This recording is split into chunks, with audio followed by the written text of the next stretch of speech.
Huli sa EDSA busway ang isang driver na nagpakilalang intelligence officer ng PNP. Ang pasaway na driver nahuli na rin pala sa busway noong Biyernes. Nasa frontline na balitang yan si Brian Basa.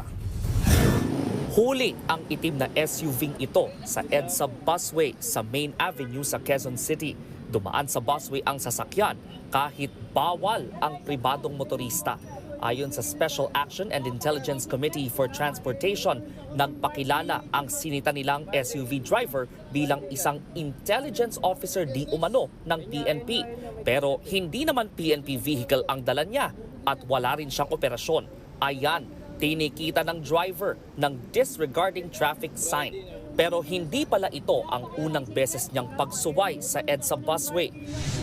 Noong Biyernes lang kasi, nang mahuli rin siyang dumaan sa busway sa Cubao Underpass. Tinikita na rin siya roon. Dahil ikalawang offense na, 10,000 piso na ang multa ng pasaway na driver, isang buwang suspensyon ng lisensya at meron pang seminar. Kinukumpirma pa ng News 5 kung taga-PNP nga ang nahuling driver. Babala ng SAIC kapag nakaapat na atraso, aabot sa 30,000 piso ang multa. Kanselado pa ang lisensya. Ngayong araw, higit 100 motorista pa ang nasita sa busway.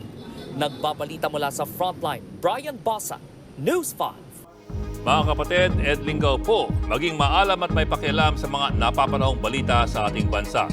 Para sa mas malalimang pagtalakay at paghimay sa mga issue at headlines, tumutok lamang at mag-subscribe sa social media pages ng News 5.